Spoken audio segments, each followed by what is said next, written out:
Nwaanyị hapụrụ wee jebe obodo oyibo wee jesie bata. Ndị mmadụ wee na-agwa m na ya na nwaanyị ibie na-emesupe na ha na-aghọ aka. Ntinye anya na mmiri ọ bụla eziokwu, mana maka ejidere n'aka kwa ịghọtago. Ofu nwoke sị m na n'ihe a bụ 7 years plus ya jebere obodo oyibo. Ya lụrụ ebe afọ na-azụ afịa kwa ịghọtago. Due na akaụntụ ya nwere nsogbu na ego niile ya na-azụta nọ na akaụntụ nwunye ka a na-etinye. Ya na-egote afịa na-esendịrị nwunye na-ele. So ọkwana ya. Mana ejebela obodo ada enye akwụkwọ. Ka a na ebe afọ ka ọ na klọk 6 years plus. Nwunye ya wee sị ya na ọ kakwa mma na ọ nataba ka a chọba obodo na-enye akwụkwọ na etu Naija si wee daa dosara mma. Ya wee kwalụ. O wee sị ya kedu obodo ọ chọrọ ka ha jee. Ọ sị na CA. Ha wee tinyebe akwụkwọ CA. Ya tụtụkọ ego okenye nwere enwe tinyekwuo a na-eme mekete ịgbago na CA siri ike rinne yọtago na so o wee nọgide wee sịkwa ya na ọ ka mma na etinyebelu UK na UK ya ka easy. Ya kwakwalụ na-enyekwu ya ego na-enye ya ihe niile. O wee na-etinye na work. Ọ sị m nne. Ya wee tụtụkọ oke ihe ndị ya tụtụkọ wee kwado wee nataba Naija wee nalute. Ka a nalute na ọ bụrụ nwaanyị anya hapụrụ wee pụọ ka a mitile maka na nwunye amụtagoli ụmụaka na abụọ bifo nya wee pụọ kwa ịghọtago. Ọ sị bụ nwaanyị a bụrụ ọtọ gbanwee. Ya na-ekwuzi okwu ọ dịka a ga-asị nọ nkịta bie na agbọ. Maka na ya nata ọdụzi akafa na-aza ego azọ nya ka ya ekwu o wee nyibe onu baba mba. Ọ sị m nne, oh God.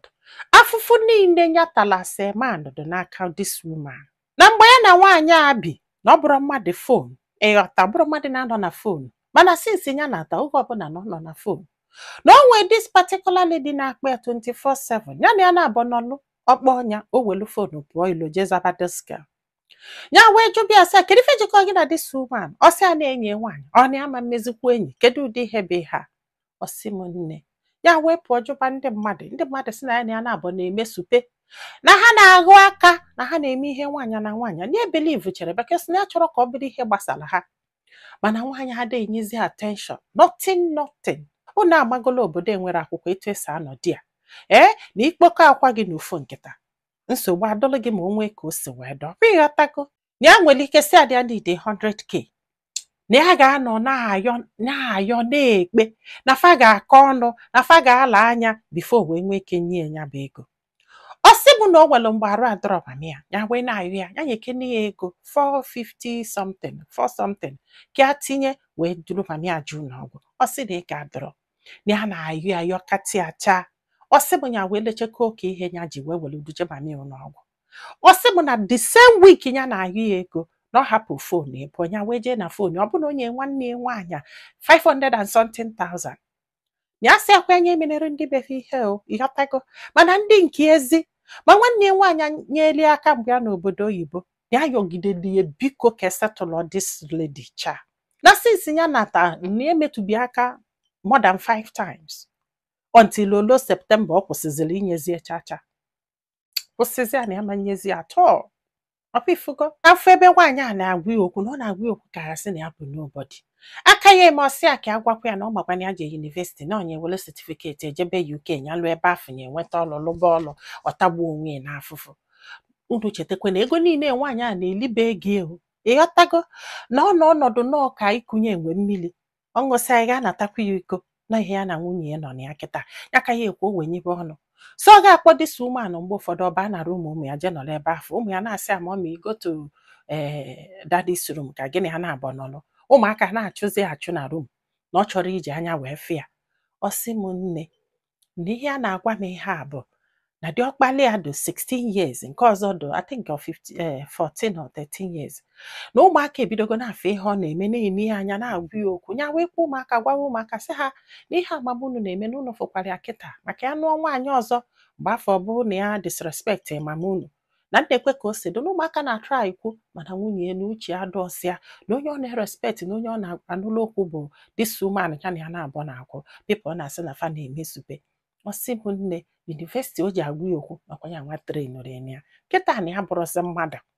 na ya bụrụsị mmadụ osisi chekiene from September till now nwoke doka ya emetụbe nwaanyị aka ndị na ya da achụ nwaanyị ya gbiri onwe ya n'ụgbọ nchụchụ na ya decide gokwene na ya ga-anụ nwaanyị ọzọ mana ife a chọọ bụ ka ya pụọ je gbaghalịa chọta ego bikos na o werezi ego dị ya n'aka ndị na nke nwere enwe na nwaanyị esizigie na ya mara ife a ga na ndị na ya chọrọ ka ya jee mebe mkpọtụ ka pipụl malụ na ya gbagharịchakwara nweta ego ọzọ na ya ga-anụkpu ya nwaanyị ọzọ nọ ihe a na-achọ ka ya gwa ndị mmadụ na ya wesị ka amala ife ndị mmadụ lụ kedu ife ọdụ unu ka onye kpatara agwa nwaanyị a na-akpa ọdụ unu ka n'eziokwu ma nwaanyị ọ na-emesupe bikos na ya fọrọ nwoke ọzọ n'ime ndị a na-abụghị this particular lady ọdụ unu ka supe na akọsi ya ihe a na bikos na o nwere ife ọzọ ya ga-asị n'ọnya kedu ife ọdụ unu ka ọnya mee ọnya ka n'iru n'ukpu ya nwaanyị ọzọ maka na ike agwụ gị o nwoke duka ya gbatịcha anya agbatịgharị ọ bụrụ na ya da anụ nwaanyị a na-asụ ya asọ ka a na-asọ ihe ọzọ ọ sịbụde na ndị be ha na-afụtazi ya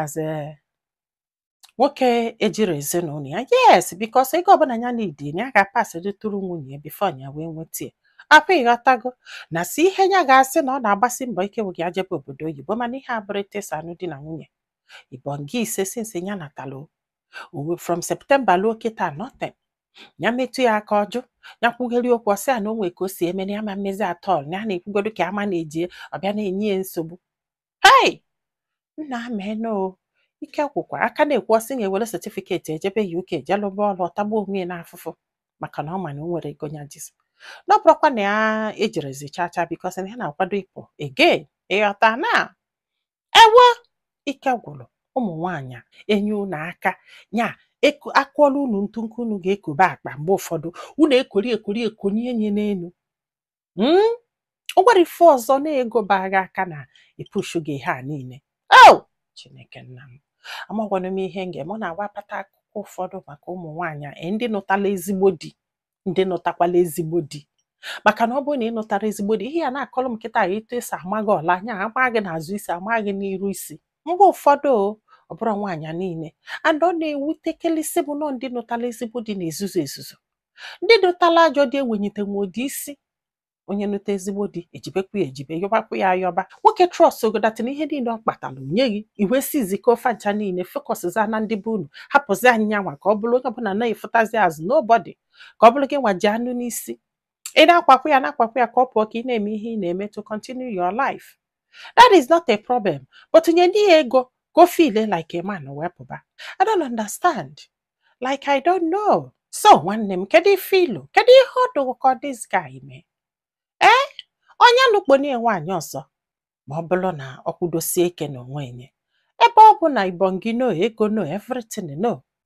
gwa anyị filo na comment section maka na ọ ga-enyelu this guy aka iji ma ife ọ ga-eme ma nyekwazalụ m aka tụso ozi a ka olu ndị ọzọ ntị ndị be anyị daalụnụ ka ọ dị n'ụbọchị ọzọ